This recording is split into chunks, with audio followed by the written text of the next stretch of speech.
이렇게 또 뵙게 돼서 반갑습니다. 반갑지 않더라도 반가워해 주시면 감사하겠습니다. 제가 올해 평안교회 이제 집회를 오면서 기록을 갱신했습니다. 어떤 기록이냐면 제가 부흥회를 3번까지 간 교회는 몇 교회가 있어요. 근데 제가 보니까 올해 4번째더라고요. 그래서 기록을 갱신했다. 그런데 이제 한편으로 전할 게 없는데 부족한데 이렇게 불러주신 목사님 그리고 또 우리 성도님들께 감사를 드리고 제가 이제 해마다 올 때 그 십자가 컨퍼런스를 제가 쭉 인도해 왔다 그랬잖아요. 올해 17년째 해왔습니다. 그런데 한 번도 같은 주제를 다룬 적이 없어요. 그게 하나님의 은혜인 것 같습니다. 십자가에 대해서 뭐 전하면 그냥 몇 번 전하면 더 이상 전할 게 없을 거야. 주변에서 이제 그렇게들 생각하셨는데 17년 동안 그래서 제가 목사님이 오라고 초청해 주셨을 때 제가 십자가 복음을 전한 것이 있기 때문에 목사님 그러면 제가 가겠습니다 하고 용기를 내서 대답을 드렸던 거죠. 제가 이번에 십자가와 용서의 복음이라고 하는 주제는 작년에 제가 십자가 컨퍼런스를 하면서 인도했던 주제고 이 주제에 대해서 5번 말씀을 전했습니다. 매번 십자가 컨퍼런스는 2박 3일 동안 있는데 제가 주제 강의를 5번 해요. 그런데 마침 이렇게 부흥 사경회를 오면 제가 말씀을 전할 기회가 5번이니까 딱 아구가 맞더라고요. 그러면 이제 여러분들이 저번에 했던 거 전하니까 쉽겠네 이렇게 생각하실지 모르지만 저는 작년에 이 복음을 전하고 계속해서 기회가 있을 때마다 이 복음을 계속 전했어요. 하나님 깨닫게 하신 거니까. 근데 참 놀라운 것은 전할 때마다 새로운 걸 깨닫게 하세요. 그래서 또 적고 또 적고 제가 7월 달에는 캄보디아에 갔습니다. 이 캄보디아에는 십자가 컨퍼런스를 어느 한 교회에서 거기도 한 7년째 8년째 계속 교인들과 주변에 있는 선교사님들을 모시고 제가 섬겨왔는데 거기에서 똑같은 주제를 했는데 어떤 한 분이 굉장히 심각한 질문을 하셔서 그 질문 때문에 제가 고민하고 기도하다가 하나님이 또 더 깊은 걸 깨닫게 하셔가지고 이거 책까지 다 냈는데 이거 수종본을 내야 되겠구나. 이 책이 용서의 복음이라는 책이 올해 7월 달에 나왔어요. 올해 십자가 컨퍼런스에 맞춰서. 그런데 수종본을 내야 되겠구나 이렇게 생각해야 될 정도로 그래서 이 하나님께서 주시고자 하시는 그 복음의 세계는 참 무한하구나 이런 생각을 하게 됐습니다. 하나님께서 이번 기회에 5번의 시간을 통해서 우리에게 귀한 말씀을 주시리라고 믿습니다. 여러분 마음을 여시고 저는 또 이렇게 주저없이 뭐 잘난 것도 없지만 목사님 초청하시면 네 가겠습니다 하고 오게 된 게 교회가 좋아서 그러니까 목사님이 좋아서 오면 말씀을 전하면 제가 힘을 얻고 가요. 그래서 힘을 얻을 때가 됐구나 이러고 왔습니다. 서로 힘을 얻을 수 있는 시간이 됐으면 좋겠습니다. 우리가 하나님을 알 때 선한 목자, 예수님은 선한 목자다라고 하는 사실을 알잖아요. 그래서 요한복음 10장에 보면 목자가 예수님이시고 우리는 양으로 비유가 되어 있습니다. 그래서 목자는 양을 알고 양은 목자를 안다. 왜 아는 줄 아세요? 목자가 양의 이름을 다 붙여줘요. 그리고 그 양을 늘 돌봅니다. 양의 이름을 잊어버리지 않는 거죠. 그 양의 특징을 아는 거예요. 그래서 오늘 아프지 않은지, 오늘 이상한 일탈 행위를 하지 않는지 자기에 대해서 이렇게 사랑을 베푸니까 양도 목자를 아는 거예요. 여러분, 우리는 복음을 이 관계 안에서만 다루어 왔는지 모르겠어요. 그런데 시편 147편을 보니까요, 여러분 찬양 가운데 비준비하시니 아시죠?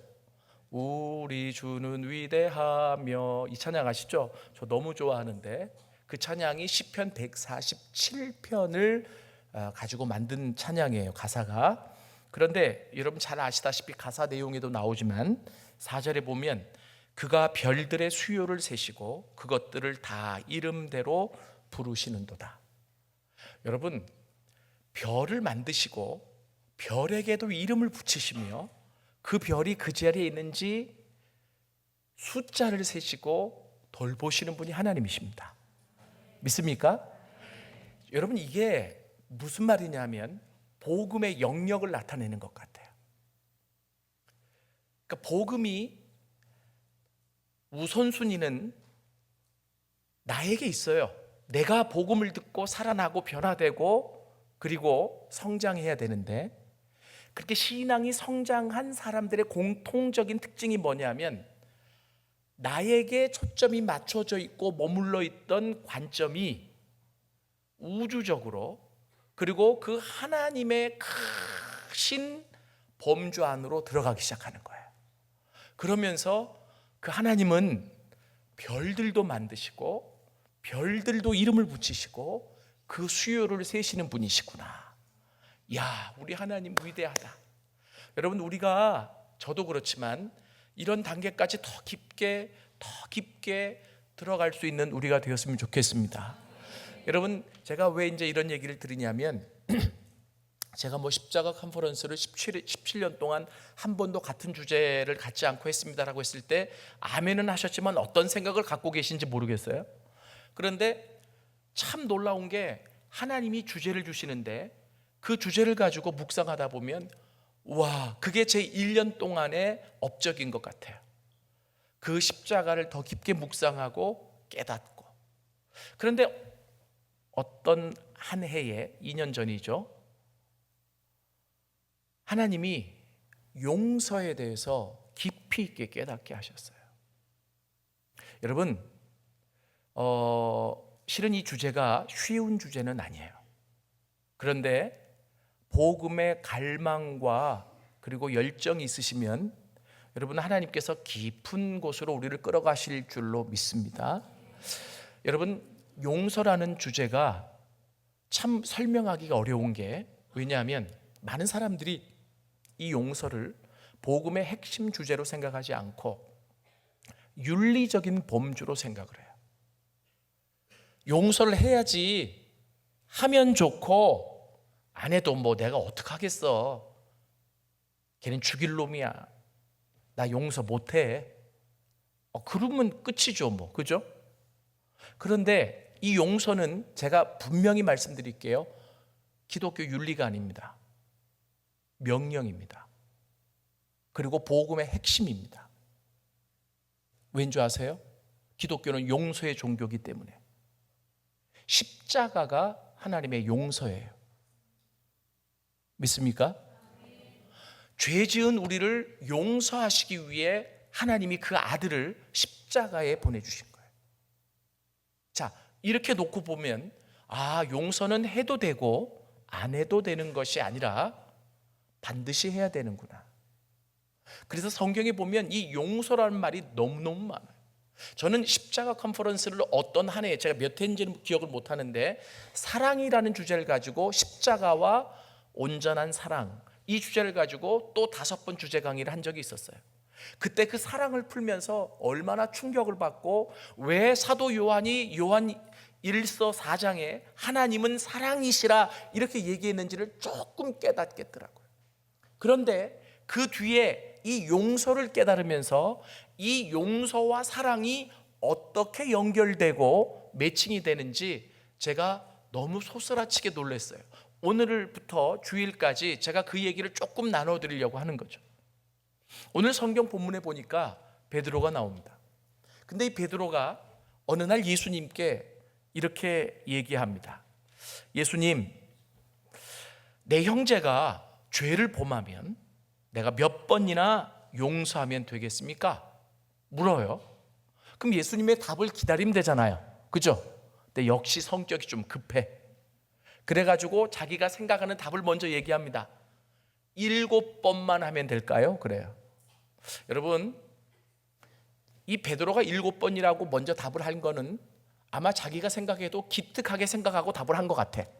이 정도 얘기하면 예수님이 기특하다고 하시겠지? 왜 7번이라고 했을까요? 한번 생각해 보신 적이 있으세요? 저는 이 구절을 읽다가 그런 생각을 했어요. 괜히 물어봐가지고 7번씩 70번까지라도 용서하라는 얘기를 듣잖아요. 그거 얘기 안 들었으면 용서를 조금만 해도 되는데, 아니, 인간적으로 생각해 보자면, 근데 왜 베드로가 먼저 7번만 용서하면 되겠습니까? 라고 물었을까요? 대답을 했을까요? 이유가 있습니다.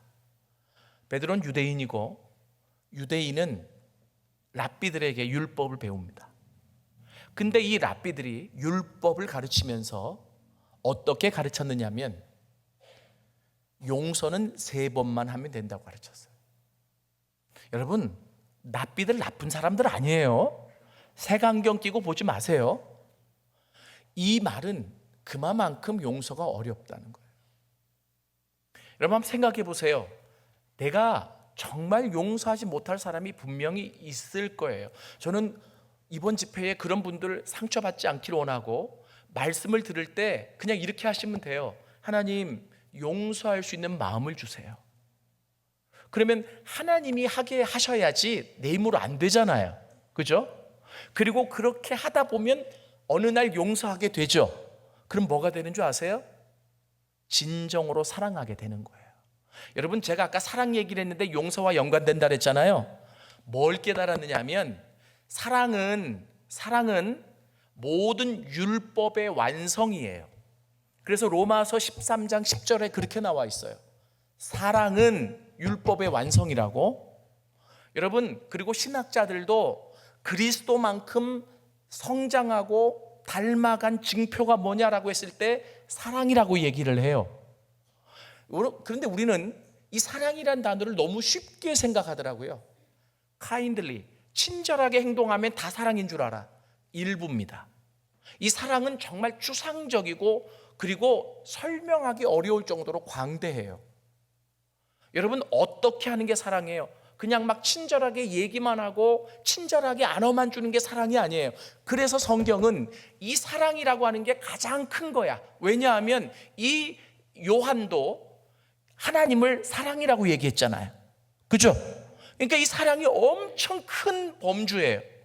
그런데 사랑하면 율법을 완성하는 거예요. 여러분, 이 사랑이라는 게 참 모호한 겁니다. 그래서 제가 성경에서 찾아내고 지금 막 연구하는 게 뭐냐면, 이 사랑을 구체적으로 실천할 수 있는 2 단어가 있어요. 그 단어가 하나는 용서고 하나는 환대입니다.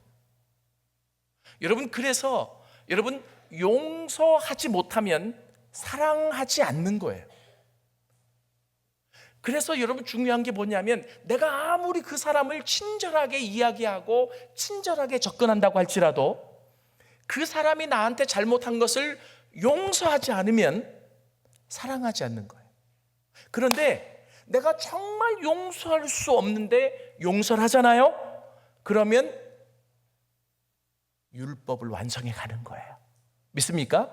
그래서 이번에 말씀을 듣고 나는 당장 실천하지 못하니까 나는 귀를 막을 거야, 이러지 마시고, 하나님이 여러분들이 그렇게 성장하고 완성되어 갈 수 있도록 하기 위해 가장 적정할 때 이 말씀을 듣게 하신다. 저는 그렇게 여러분 생각해 주시면 고맙겠습니다. 그리고 기도하십시오. 내 힘으로 안 돼요. 하나님, 우리 신우이 사랑할 수 있도록 해주세요. 하나님, 우리 도련님 사랑할 수 있도록. 여러분, 자, 그래서 중요한 게 지금 뭐 얘기하다 여기까지 왔느냐 하면 사랑. 그러니까 이 랍비들이, 여러분, 이 랍비들이 얼마나 고민하고 인간적으로 연구했겠어요. 유대인들에게 그렇게 가르쳤다는 거예요. 3번만 용서하면 돼. 이 베드로는 유대인이니까 그 전통 위에 있잖아요. 근데 예수님을 따라가 보니까 3번 얘기했다간 야단 맞을 것 같아. 그러니까 자기가 선심 쓴 겁니다. 4번 더 붙인 거예요. 그리고 7이라는 숫자가 완전의 숫자 아닙니까? 그죠? 그러니까 예수님께 물어봤으면 기다려야 되는데 칭찬받으려고 7번 얘기하면 칭찬하시겠지? 하고 이렇게 대답하는 거죠. 7번이면 되겠어요? 하고 예수님께 얘기를 합니다.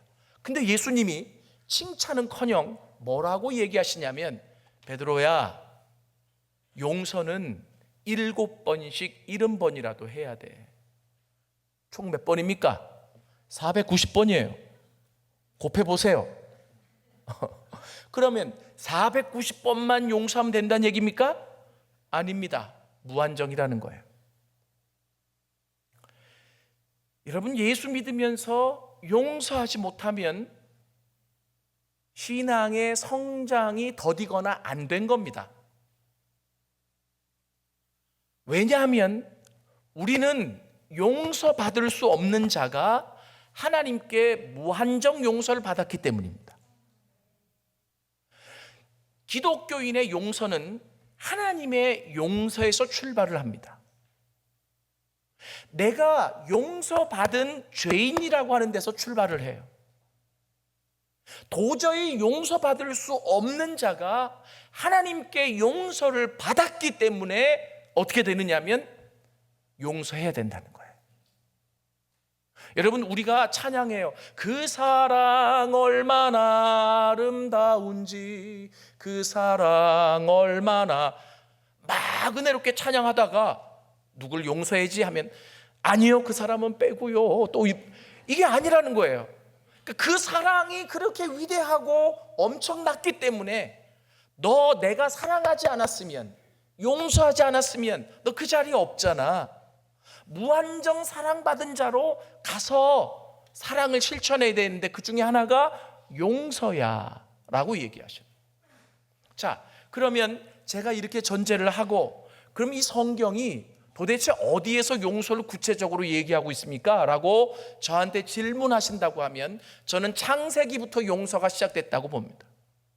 여러분, 창세기 3장에 보면 모든 것의 시작이 나옵니다. 죄의 시작, 타락의 시작, 그러나 하나님의 구원의 시작, 하나님의 노력의 시작, 그죠? 여러분, 그런데 인간이 죄 짓고 타락해서 죽게 되었을 때에 창세기 3장 8절에 보면 하나님이 그 타락한 인간을 찾아가십니다. 그죠? 왜 찾아가십니까? 죄 지은 것을 확인하기 위해 찾아가십니까? 하나님은 다 아십니다. 찾아가시는 이유가 있어요. 그 이유는 바로 뭐냐 하면 그들을 용서하시기 위함입니다.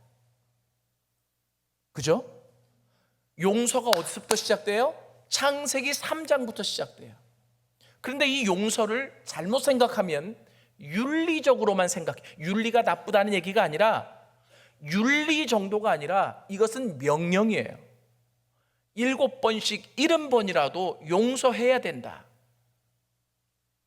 실은요, 제가 이 메시지를 가지고 올 3월 달에 1일 날 대구에 장로교 목사님들 한 50여 분을 모아놓고 이 강의를 했습니다. 그런데 한 3타임을 했어요. 오전에 한 타임, 오후에 2타임. 그런데 오전에 이제 제가 이렇게 강의를 하고 목사님들하고 같이 식사를 하고 와서 오후 강의를 시작하려고 하는데 어떤 한 목사님이 저한테 딱 오셨어요. 강사님, 예? 질문이 있습니다. 이 정도 되면 제가 좀 무서워져요. 그것도 목사님이. 보통 점심시간은 강사가 쉬도록 두는데, 왜냐하면 오후에 곧 이제 강의를 또 해야 되니까. 예, 하십시오. 제가 용서의 말씀을 듣고 은혜를 많이 받았는데 내가 해결되지 않는 문제가 있어서 질문합니다. 이해하십시오.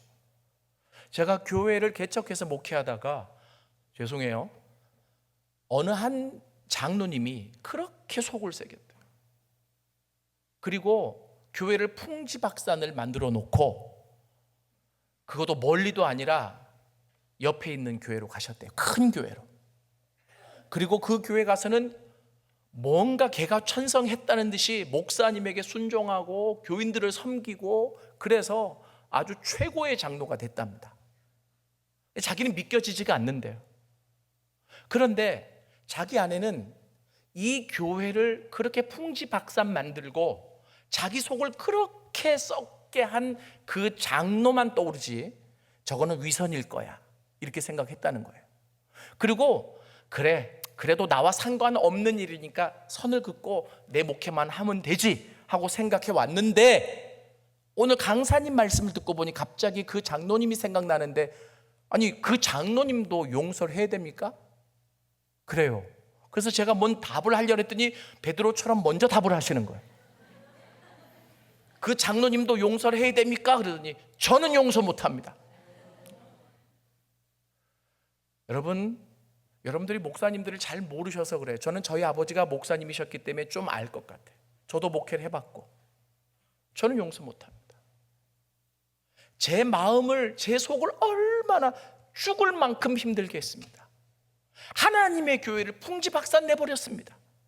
이건 하나님이라도 용서 못하실 겁니다. 하나님을 갖다 또 들먹이시더라고요. 그래서 제가 그래도 용서하셔야 됩니다 이러면 안 되잖아요. 왜냐하면 그게 맞는 말이지만 일단은 목사님이 얼마나 아프셨으면, 목사님이 얼마나 힘드셨으면 저러실까. 그래서 제가 그랬어요. 목사님 많이 힘드셨죠. 목사님 많이 아프셨죠. 목사님 제가 다는 헤아리지 못해도 정말 힘드셨을 것 같아요. 목사님 그런데 용서는 우리의 힘으로 하는 건 아니잖아요. 목사님 위해서 기도하겠습니다. 하나님 마음을 주실 거예요. 그리고 제가 눈물이 나더라고요. 저희 아버지도 목사님이셨다고 그랬죠. 개척교회를 2번이나 하셔서 제가 무지하게 힘들었습니다. 아버지는 사명 때문에 개척하셨지만 아들은 개척교회 아들이라는 힘들게 사춘기 때 자랐거든요. 지금 와서는 너무 제가 존경하지만, 그런데 제가 그런 경험이 있었어요. 뭐냐면 아버지가 소신 있게 목회를 하시는데 교회에서 가장 헌금을 많이 하시는 집사님이 뭔가 말도 안 되는 소리를 주장하다가 아버지가 안 된다고 하니까 어느 날 저녁에 저희 집을 찾아오셔서 씩씩거리고 찾아오셔서 갑자기 아버지 멱살을 끌고 나가는 거예요. 제가 그때 중학교 2학년이었습니다. 막 피가 거꾸로 쏟는 거죠. 아니 우리 아버지가 목사인데 그래도 우리 아들의 아버지인데 어떻게 저렇게 할 수가 있어. 그런데 내가 막 일어나서 대들려고 하는데 아버지가 가만히 있어라, 아빠 목회 망치지 말고 아빠가 나가서 해결하고 올게. 그리고 나가셨어요. 그리고 들어오셨는데 죄송한데 몇 대 맞으신 것 같아. 그리고 나서 방에서 기도하시더라고요. 저는 그때 그 상처를 잊지를 못하겠어요. 아버지는 용서했는지 모르지만 제 눈앞에서 일어난 일을 잊지를 못하겠어요. 저는 그 목사님의 말씀을 듣고 그 일이 오버랩이 됐어요. 그러니 이 목사님 마음이 얼마나 힘드셨을까. 그런데 용서라고 하니 저 양반 상황을 다 알고 용서라는 거야? 이런 생각이 들 수 있죠. 그래서 저는 용서해야 되는 게 맞는데 그 목사님이 너무 힘드셨을 걸 생각하고 그냥 울었어요. 이번에 말씀을 듣다가 혹여나 비슷한 경험이 있어서 나는 못해요 라고 반발하지 마시고 기도하십시오. 여러분들의 아픈 마음, 힘든 마음 하나님이 아십니다. 그러나 그럼에도 불구하고 기독교는 용서의 종교입니다. 용서받고 용서하지 않으면 기독교가 존재할 이유가 없습니다. 하나님의 은혜를 받는 이유는 그 은혜 받은 힘으로 또 다른 곳에 은혜를 흘려내 보내야 하기 때문입니다. 여러분, 창세기 3장부터 나오는 이야기가 용서의 이야기예요. 그런데 제가 이 용서를 생각하다 보니까 용서하세요, 용서하세요 암만 얘기해도 나는 용서할 게 없어 이렇게 생각하셔요. 그리고 내가 하나님 앞에 회개도 다 했는데 뭘 내가 더 이상 용서받을 게 있어? 이렇게 생각하시는 분들이 간혹 계시더라고요. 그래서 제가 용서의 법칙을 하나 만들었습니다. 한번 들어보시겠어요? 법칙 아닌 법칙이 제가 만든 건 아니고 사회에서 쓰는 걸 좀 가지고 왔어요. 여러분, 용서는 누가 필요하냐면 죄인이 필요하고 죄를 지은, 그죠? 그리고 그 죄를 용서해 줄 당사자가 필요한 거 아니겠어요? 그래서 이 기독교에서는 계속해서 뭐라고 얘기하냐면 여러분들이 죄인입니다고, 그러니까 맨날 교회 가면 우리 보고 죄인이래 이렇게 얘기하고, 이게 관용어구가 돼서 그래 죄인 아닌 사람이 어딨어 하고 죄인이라 그래도 별로 화들짝 놀라지도 않아요. 이게 내가 죄인이라는 게 느껴져야 하나님께 용서를 구하고 그때 하나님의 용서를 받아 은혜를 경험하는데, 내가 죄인이란 얘기가 너무나 관용어구처럼 들리니까 하나님 앞에 내가 용서를 구해야 되겠다는 생각이 잘 안 드는 거죠. 그런데 여러분, 기독교에서 은혜를 경험할 때 여러분, 이 은혜의 시작은 어디에서 시작되는 줄 아세요? 하나님이 빛을 비추셔서 내가 하나님 앞에서 어떤 자인지를 보게 하시는 데서 시작되는 거예요. 그게 바로 뭐냐면 죄인이라는 겁니다. 여러분, 나 같은 죄인 살리신 주은혜 놀라와 이 찬양은 탕자탕녀만 부르는 게 아니에요. 이게 기독교의 불후의 명곡이에요. 어제 구원 받았어도, 어제 은사를 받았어도, 어제 성령 충만했어도 오늘 하나님 앞에 무릎 꿇을 때 하나님이 나를 조명하시면 내 안에 숨어있는 죄들이 다 드러날 수 있잖아요. 그때 그러한 나를 보고 하나님 앞에 고백하는 것이, 하나님, 내가 죄인 중에 괴수입니다. 그죠? 나 같은 죄인 살리신, 그게 은혜예요. 그게 은혜. 모든 은혜는 내가 죄인임을 깨닫는 데서부터 시작되는 거예요. 내가 죄인임을 깨닫지 못할 때 나는 기도하지 않아요. 교만해져요. 그리고 내 멋대로 내 마음대로 산단 말입니다.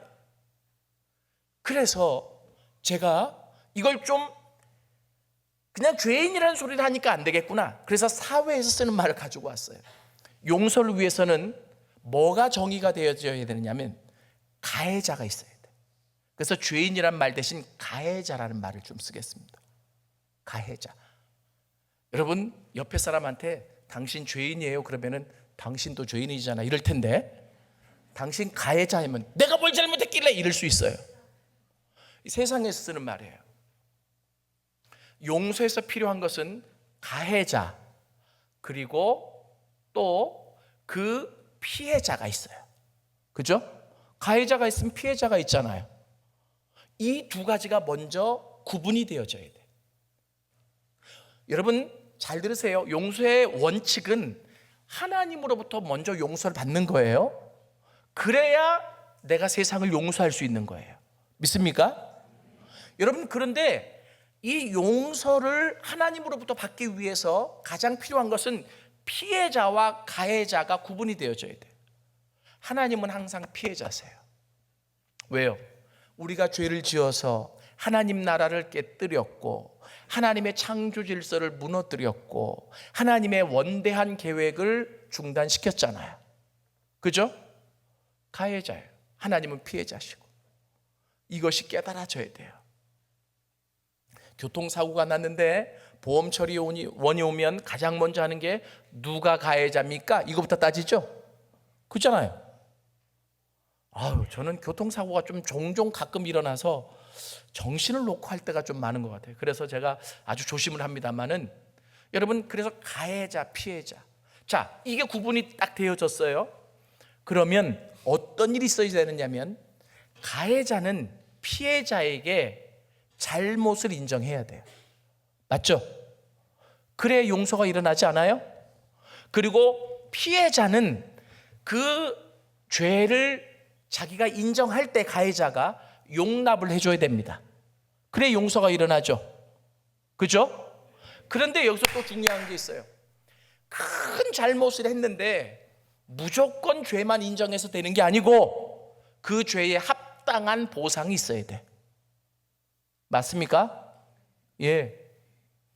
여러분, 그리고 나서 이 피해자가 그 모든 것들을 다 받아들일 때 어떻게 되느냐 하면 진정한 용서가 일어나요. 그리고 여러분 잘 들으세요. 진정한 용서가 있는 곳에 화해가 있습니다. 이게 로마서에서 나오는 말이에요. 우리가 그리스도와 화목하게 되었으니, 이 화목이라는 말이 하나님과 화해했다는 얘기예요. 그리고 진정한 용서가 있는 곳에 회복이 있어요. 그리고 진정한 용서가 있는 곳에 상생이 있습니다.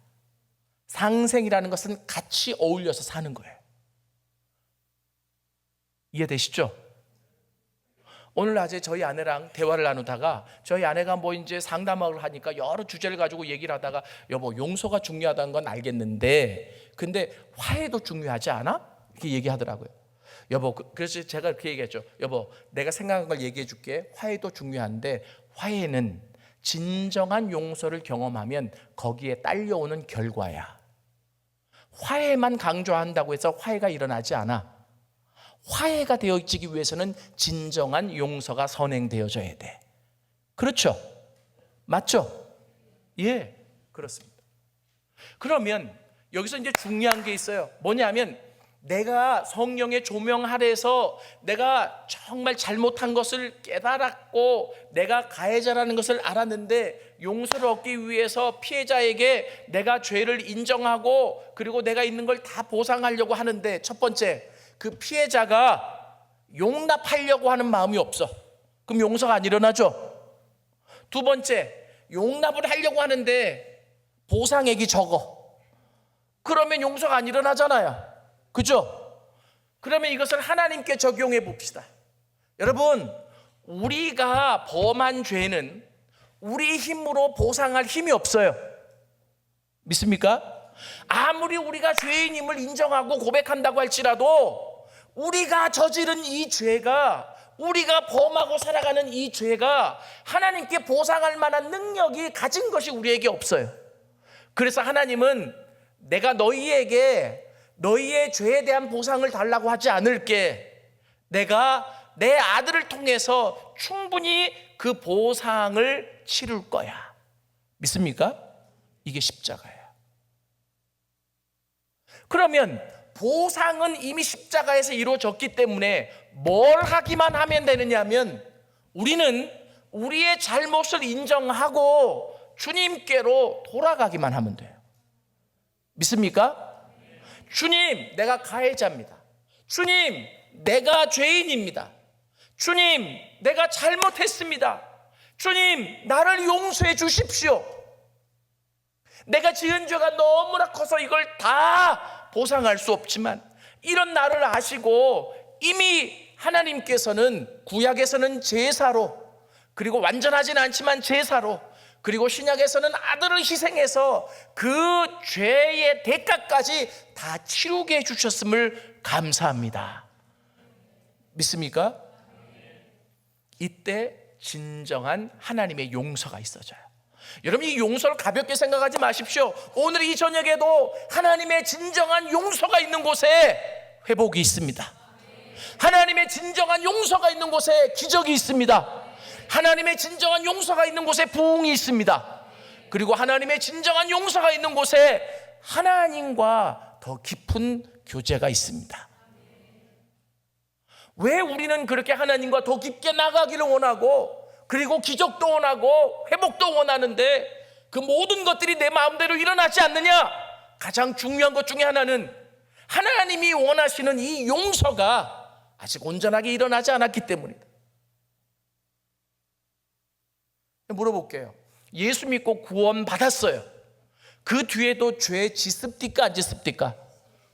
너무 자신 있게 대답하면 안 된다고. 미안하게 짓죠. 이건 또 지어요 해서 그럼 누구나 짓고 사는구나, 이거 합리화해서도 안 될 문제예요. 그런데 하루에도 돌이켜보면 알고도 모르고도 지은 죄들이 있어요. 그런데 내가 하나님께 은혜를 입었다고 죄인이 아닌 것처럼, 나 그렇게 심각한 죄를 안 지었기 때문에 죄인이 아닌 것처럼 살아가는 그 자체가 잘못됐다는 거예요. 하나님이 찾아오시기만 하면, 하나님이 임재하시기만 하면, 그리고 하나님의 빛으로 우리를 조명하시기만 하면 우리는 그냥 숨고 싶은 만큼, 숨고 싶을 만큼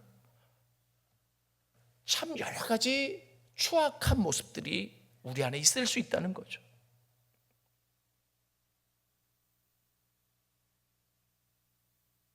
여러분, 그래서 구약에 보면 구약 성경의 핵심이 뭔지 아세요? 구속사의 입장에서 봤을 때 그게 이제 어디에 나오느냐면 예언서 있죠. 그 예언서에 집중적으로 나오는데 구약의 선지자, 예언자들이 외쳤던 모든 선지자들의 특징이 있지만 공통적으로 이스라엘을 향해서 외쳤던 핵심 메시지가 뭔지 아세요? 돌아오라. 이스라엘아 돌아오라. 따라해 보세요. 이스라엘아 돌아오라. 아멘. 그래서 우리 아까도 찬양한 것 같아. 여호와께 돌아가자. 여호와께 돌아가자. 이게 구약의 핵심이에요. 이게 무슨 말이냐면, 자, 피해자이신 아버지가 너희를 용서하시기로 작정하셨고 보상할 것도 미리 준비하셨으니까 가해자인 너희들이 돌아온다라고 하는 것은 인정하는 거예요. 내가 죄인인 것을. 내가 죄인임을 인정하고 아버지께 돌아오기만 하면 이제 화해가 일어나. 믿습니까? 이제 회복이 있게 돼. 이제 그곳에 하나님의 기적이 있게 돼. 이게 구약 성경의 핵심이라는 거예요.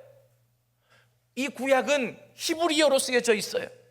그래서 히브리어로 돌아오라라고 하는 말이 슈브라고 하는 말이에요. 어렵지 않으니까 상식적으로 한번 따라해 봅시다. 슈브. 예. 그래서 이 선지자들이 그렇게 외쳤어요. 슈브 이스라엘, 슈브 이스라엘. 예레미야 선지자는 눈물의 선지자라고 얘기하죠. 울면서 이스라엘 향해서 외쳤어요. 돌아오라 이스라엘, 돌아오라 이스라엘, 돌아오라 이스라엘. 어서 돌아오, 어서 돌아마노. 지은 죄가 아무리 무겁고 크기로 주 어찌 못 감당하고 못 받으시리요. 맞습니까? 이거 반주 좀 해주실래요? 찾아서 잠깐. 여러분, 오늘날 이 회개에 대한 찬양과 회개에 대한 일들이 잊혀져 버린 거예요.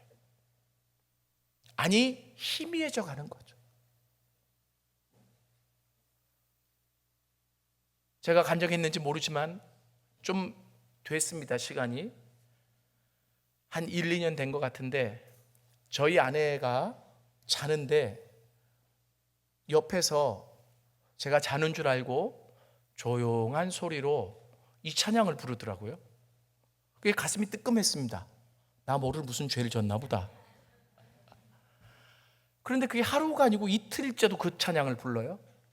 그리고 또 3일째 됐더니 어떤 찬양을 부르냐면, 멀리 멀리 갔더니 처량하고 고나여 슬프고 또 외로워 정처없이 다니니.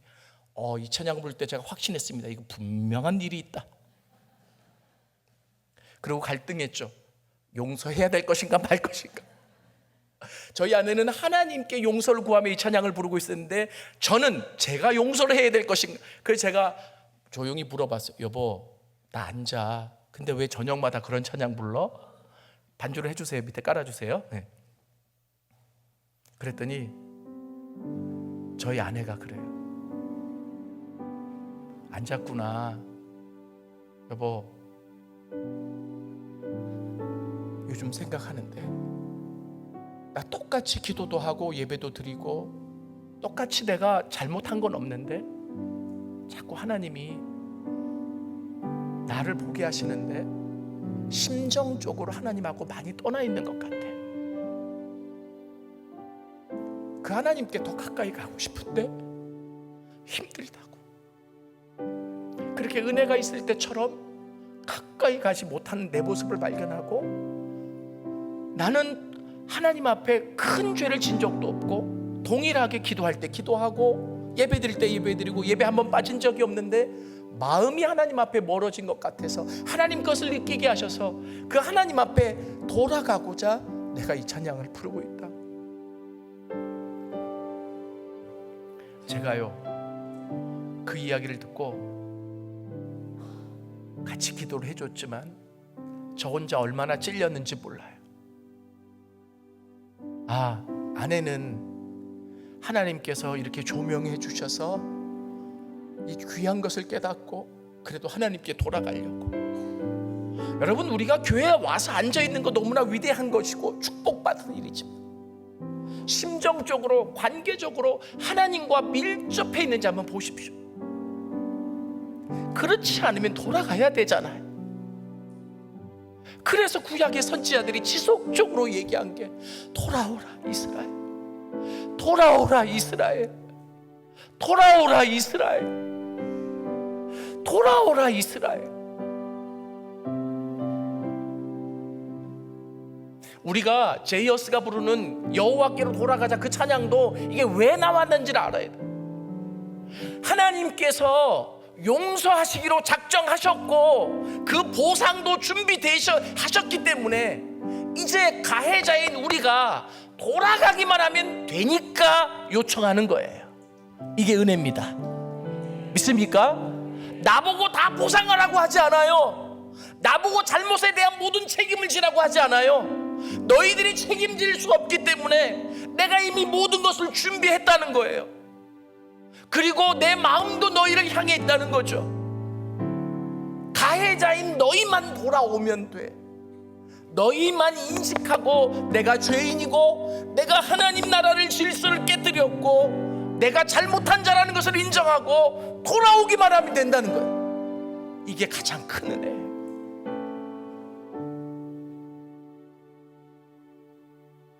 오늘 이 밤에 하나님께서 우리를 조명하시기를 원합니다. 우리를 보게 하시기를 원합니다. 하나님, 혹여나 멀어진 부분이 있으면 돌아가게 하시옵소서. 멀어진 부분 여러 가지가 있을 수 있죠. 요즘 눈물이 안 나와, 이것도 멀어진 거예요. 감사가 안 나와, 이것도 멀어진 거예요. 기쁨이 사라졌어, 이것도 멀어진 거예요. 뭔가 하나님께 멀어진 것이 있다는 얘기죠. 됐습니다. 여러분, 그런데 이 메시지 바턴을 누가 이어받았는 줄 아세요? 예수님이, 세례 요한이 이어받았어요. 말라기 선지자 이후에 400년 동안 영적인 암흑기가 있었잖아요. 근데 그 영적인 암흑기 동안에 아무런 하나님의 메시지가 없었어요. 그러다가 400년의 영적인 암흑기를 뚫고 나온 자가 세례 요한이에요. 근데 그 세례 요한이 뭘 외쳤냐면 회개하라, 천국이 가까이 왔느니라. 그런데 신약 성경은 헬라어로 쓰였죠, 그죠? 그 헬라어의 회개하라는 말이 메타노이아, 메타노에오, 이 단어를 써요. 근데 이 말은 뭐냐면 구약의 히브리어 슈브랑 같은 말이야. 좀 놀랍지 않아요? 구약과 신약이 하나의 맥락에서 뚫어지고 있는 거예요. 뭡니까? 돌아오라고 하는, 회개하라고 하는. 믿습니까? 회개하라고 하는 것이 바로 뭐예요? 회개하는 것이 돌아가는 거예요. 그리고 세례 요한이 옥에 갇혀서 더 이상 그 메시지를, 하나님이 원하시는 그 메시지를 이 땅에 전할 수 없게 되었을 때에 예수님이 세례 요한과 바톤 터치를 하시면서 본격적으로 공생애를 시작하시잖아요. 근데 공생애의 첫 번째 메시지가 뭐겠어요? 여러분, 예수님의 공생의 첫 번째 메시지는 굉장히 중요합니다. 왜냐하면 예수님이 이 땅에 오신 목적이 담겨 있고 사역의 방향이 담겨 있고 무엇이 중요한지를 나타내주는 지표가 될 수 있잖아요. 근데 예수님은 당신이 그 메시지를 만들지 않았어요. 구약에서부터 세례 요한까지 하나님이 이 땅을 향해서 그렇게 일관되게 외치게 하셨던 메시지를 이어받았습니다. 그래서 예수님의 공생의 최초의 메시지가 뭐냐면 회개하라, 천국이 가까이 왔느니라. 아멘. 여러분, 이게 이 맥락 안에서 이해가 되어져. 저는 이 맥이 뚫어지면서 막 소스라치게 놀랐어요. 하나님이 그렇게 우리가 용서받기를 원하셨구나. 믿습니까? 이 용서라는 게 너무나 큰 주제구나 라고 하는 것을 깨닫게 된 거죠. 그래서 예수님의 첫 번째 메시지도 뭐냐면 회개하라, 천국이 가까이 왔느니라, 이 메시지였다. 혹자가 그러잖아요. 한국교회 강단에 이 메시지가 점점 사라져가고 있다고. 그런데 이거는 잘했든 못했든 내가 누구를 정죄하고 누구를 독려하는 메시지가 아니라 성경의 메시지예요. 하나님의 메시지예요. 예수님의 메시지예요. 기독교 본질의 메시지예요. 믿습니까? 외치는 자도 회개하기 위해 외치는 거예요. 듣는 자도 이 말씀을 듣고 이게 기독교의 본질이라면 회개해야 합니다. 회개가 사라지고 용서가 사라지는 기독교는 더 이상 기독교이지 않습니다. 작년에 십자가 컨퍼런스를 하면서 이 메시지를 전했습니다. 5번 전하는데 이제 보통 저희가 이제 십자가 컨퍼런스를 준비하기 위해서는 한 300~400명 오기 때문에 저 혼자 다 못하고 학교에서 이제 저 밑에서 전도학을 하는 스태프들, 이제 학생들이 한 10명 넘게 준비를 좀 합니다. 그리고 거기 전체를 지휘하는 박사학위를 받으신 목사님이 계시고 그분이 이제 십자가 컨퍼런스 총괄 진행을 하세요. 그분이 와서 그래요. 목사님은 메시지만 준비하시고 나머지는 저희가 준비하겠습니다. 그리고 이제 금식도 하고 한 달 전부터 그리고 뭐 여러 가지 행정적인 것을 준비합니다. 제가 이제 가끔 이제 그들을 만나서 밥도 사주고 격려도 하는데 한 번 딱 만났는데 내가 전혀 보지 못했던 등치가 이렇게 큰 사람이 앉아 있어요. 학생이. 쟤 누구냐 했더니 학부생이래요.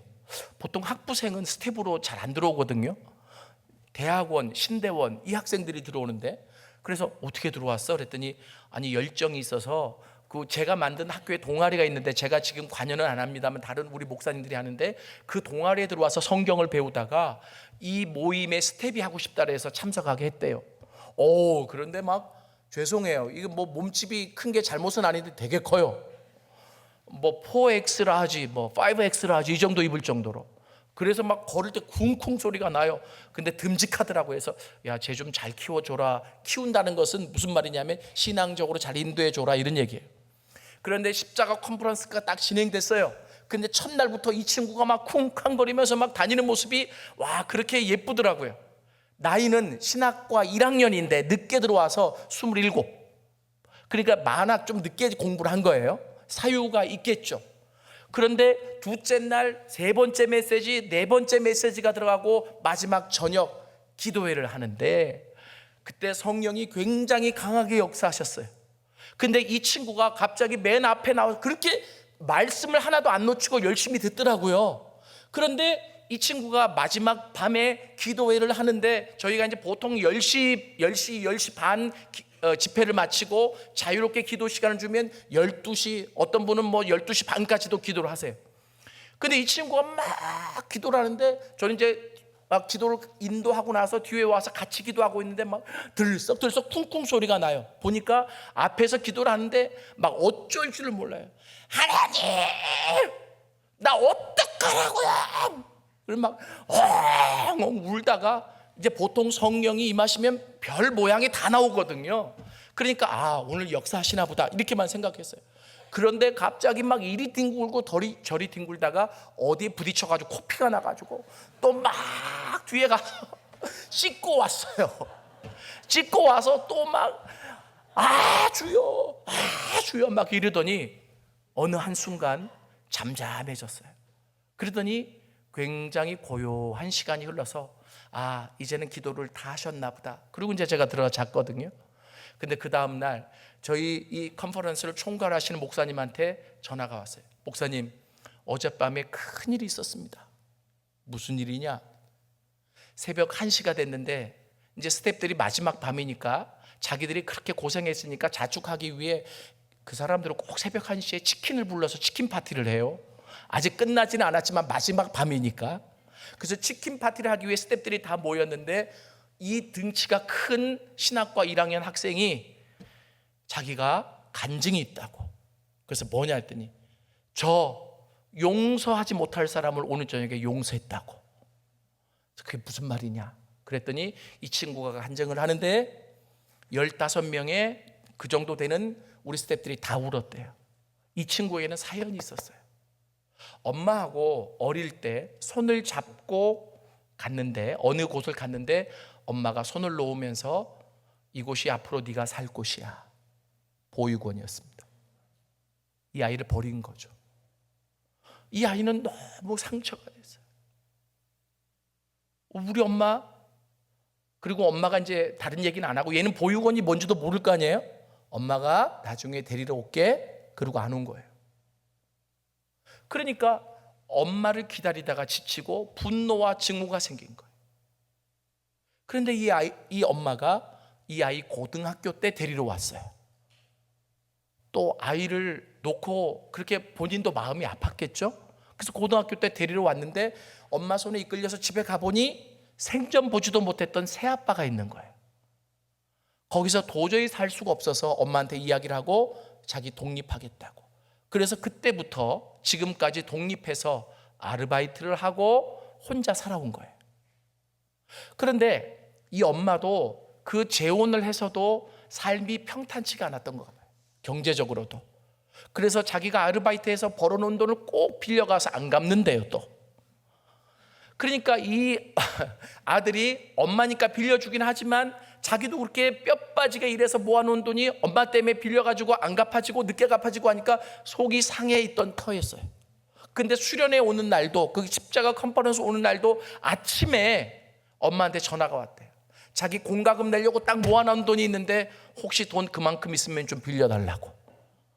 엄마니까 안 빌려줄 수 없어서 엄마 나 이거 오늘 수련회 회비 내야 돼. 이따 저녁 때까지 아니면 늦게 내도 되니까 내일까지 꼭 갚아야 돼 하고 빌려줬는데 엄마가 안 갚을까 봐 그러면 나 수련회비 못 내면 창피해서 어떡할까 이 생각을 첫날부터 하고 집회를 들은 거예요. 그런데 첫 번째 날부터 메시지가 용서하라는 거예요. 찔려 죽을 뻔했대요. 그런데 마지막은 셋째 날이고 네 번째 메시지를 들으면서 막 어쩔 줄을 몰라가지고 성령이 너무나 강력하게 조명을 하셔서 하나님 나 용서 그냥 했다고 생각했는데 엄마로 인정하는 것도 용서한 거 아닙니까? 하나님 그랬더니 이 하나님이 용서는 사랑하는 거야. 너 사랑하냐? 이 마음을 주셔가지고 막 어떻게 하고 막 뒹굴뒹굴 하다가 1시간 이상을 그렇게 기도하다가 하나님이 강권적으로 역사하셔서 이 친구 마음에 평안을 주셨어요. 하나님 엄마를 진정으로 용서하겠습니다. 그리고 밤 늦게 아주 늦게 나와서 엄마한테 전화를 했어요. 그런데 이 친구는 사랑을 많이 받아본 경험이 없기 때문에 사랑의 표현을 잘 못하는 거예요. 그래서 엄마한테 전화해서 엄마 사랑해 그러면 될 텐데 이 말을 잘 못하니까 엄마 밥은 먹고 다녀? 그랬더니 엄마가 얘 갑자기 놀라가지고 왜 무슨 일이 있냐? 아니 엄마 아무리 힘들어도 밥은 먹고 다녀야 돼. 나 엄마를 위해서 기도하고 있어 하고 끊었대. 그런데 그 말을 용기를 내서 하고 나서 전화를 끊고 났는데 막 샘솟듯한 기쁨이 생기고 막 너무 좋아서 미칠 것 같다고. 그래서 스태프들 새벽 1시에 모이는데 자기가 간증하겠다고. 그리고 간증을 한 거죠. 근데 스태프들이 깜짝 놀란 것은 이 친구에게 그렇게 아픈 사연이 있는 줄 몰랐어요. 그리고 자기에게 대입해 보니까 나라면 하나님이 아무리 용서하라 그래도 그런 엄마를 용서할 수 있을까 생각을 했던 거죠. 근데 성령이 강권적으로 역사하셔서 이 친구가 그렇게 엄마를 용서하고 너무 기쁜 모습으로 저 지금 너무 기뻐요. 저 지금 너무 기뻐요 하고 막 기쁜 모습으로 이 간증을 한 모습을 보고 같은 동료 스태프들은 울었다고 그래요. 그리고 그 총괄하던 목사님이 저한테 하나님이 우리 스태프들을 위해서 이런 일을 먼저 하셨습니다. 저는 그 이야기를 들으면서 또 울었습니다. 한 사람이 한 사람을 용서하는 일이 얼마나 위대한 일인지, 한 사람이 한 사람을 진정으로 용서할 때 얼마나 큰 반향이 일어나는지 믿습니까? 하나님이 이것을 원하십니다. 내 힘으로는 안 돼요. 성령이 도우셔야 돼요. 믿습니까? 여러분, 그래서 우리가 이렇게 하나님의 좀 음성을 들을 수 있었으면 좋겠다. 제가 요거까지만 얘기하고 마칠게요. 이 복음서에 보면 예수님이 용서에 관한 큰 3가지 비유를 해주셨어요. 첫 번째는 누가복음 15장에 나오는 탕자의 비유죠. 그죠?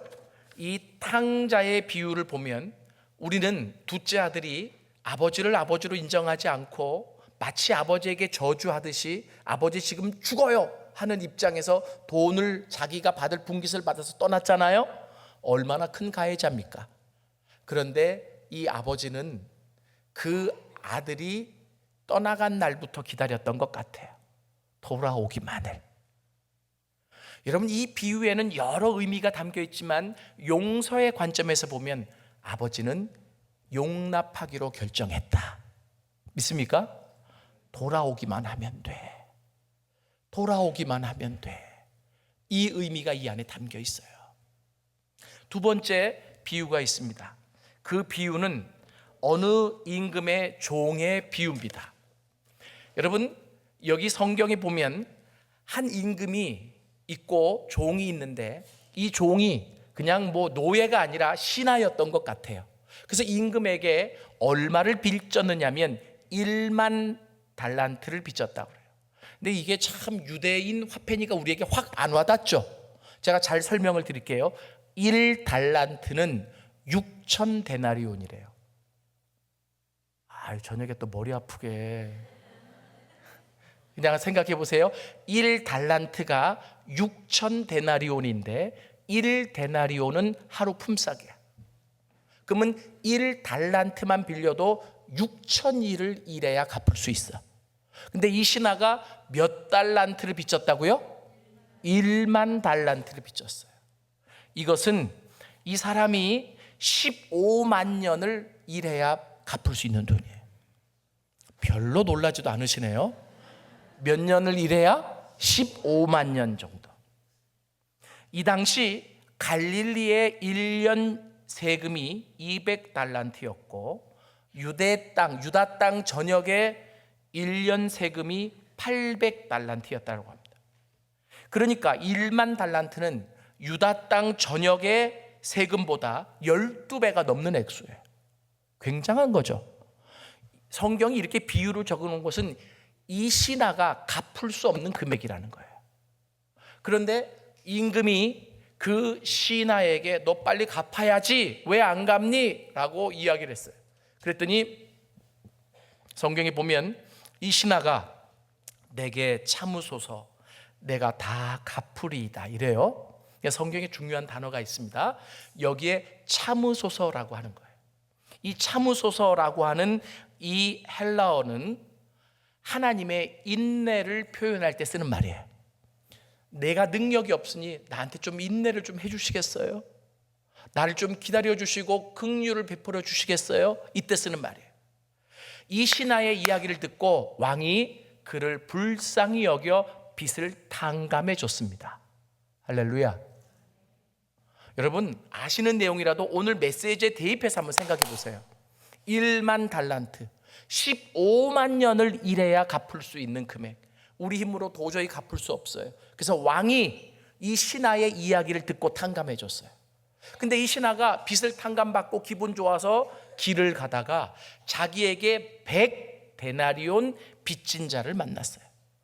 100데나리온 달란트가 아니라, 그러면 100일 동안 일하면 갚을 수 있는 금액, 이것도 큰 금액이죠. 근데 1만 달란트에 비하면 이거는 조족지열이에요.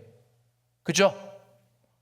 그런데 그 100데나리온 빚진 자에게 뭐라고 얘기하냐면 너 왜 내 빚 안 갚어? 하고 막 윽박지르다가 갚을 능력과 힘이 없는 것을 보고 감옥에 쳐넣었어요. 그 모습을 마침 지나가던 임금의 다른 신하가 보고 임금에게 다 그것을 고했습니다.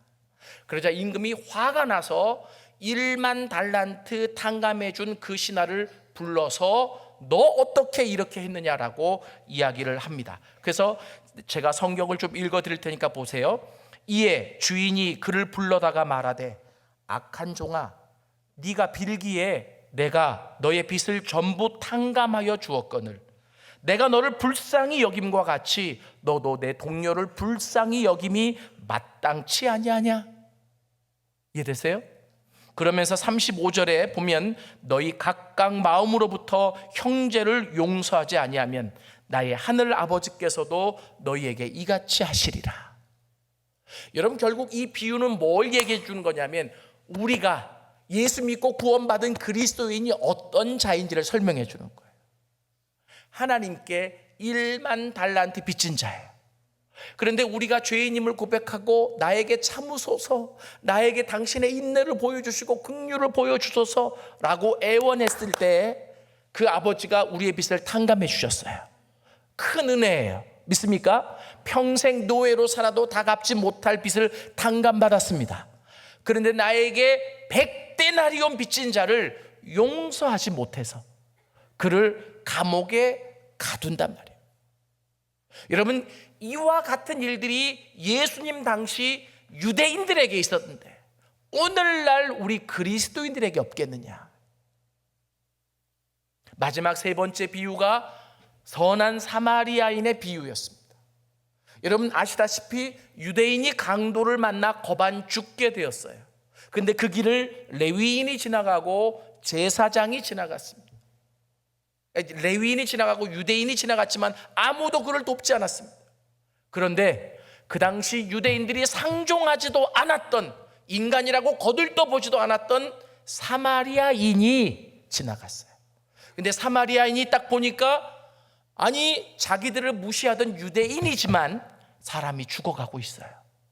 그래서 다른 것들을 따지지 않고 그 죽어가는 사람을 나귀 위에 태워서 주막으로 데려가 치료해주고 그 주막 주인에게 이 사람을 잘 치료해달라고, 만약에 돈이 부족하면 내가 돌아와서 갚겠다고 이야기를 해줍니다. 여러분, 이 사마리아인은 그 유대인을 나귀 위에 태웠을 때 자기들은 인간 대접도 못 받았지만 이미 그 유대인을 용서한 거예요. 믿습니까?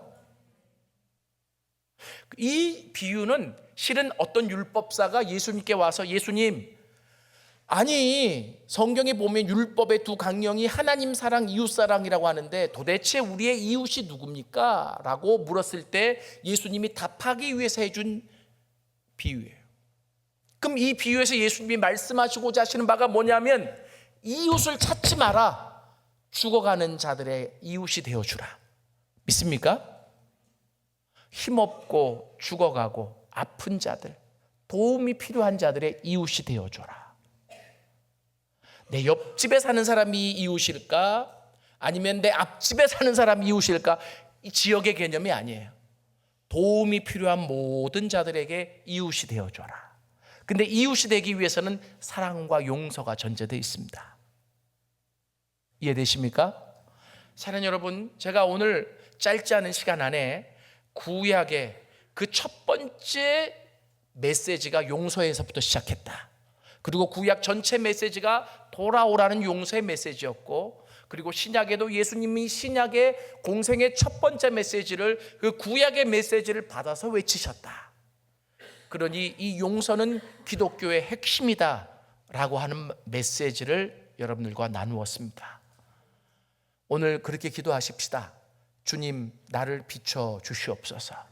우리 반주자님 좀 성령이여 강림하사 나를 감화하시고, 우리 가사 좀 띄워주시겠어요? 예, 저를 좀 봐주세요. 여러분, 제가 여러분들에게 말씀드리지만 성령이 도우셔야 됩니다. 성령이 빛을 비추셔야 합니다. 그럴 때 우리가 우리의 모난 부분, 잘못된 부분을 보고 주님 앞에 내가 가해자입니다 라고 고백할 수 있게 되는 거예요. 믿습니까? 내가 가해자임을 고백할 때 주님이 우리를 용납하십니다. 진정한 용서가 있는 곳에 회복이 있어요. 기적이 있어요. 주님의 강한 임재가 있어요. 화해가 있어요. 오늘 이 놀라운 은혜가 여러분들에게 경험되어질 수 있기를 원합니다. 우리가 복음을 알면 알수록 하나님은 좀 더 깊은 곳으로, 좀 더 깊은 곳으로 우리를 인도하십니다. 오늘 이 찬양을 같이 부르시면서 성령님께 구합시다. 성령님 도와주십시오. 애통하고 회개할 마음을 주시고, 내가 그냥 내가 가해자라고 얘기하지 않게 하시고, 내 마음속 깊은 창자가 흔들릴 정도의 하나님 앞에 간절함으로 내가 가해자입니다. 이렇게 고백할 수 있는 자가 되게 하여 주옵소서.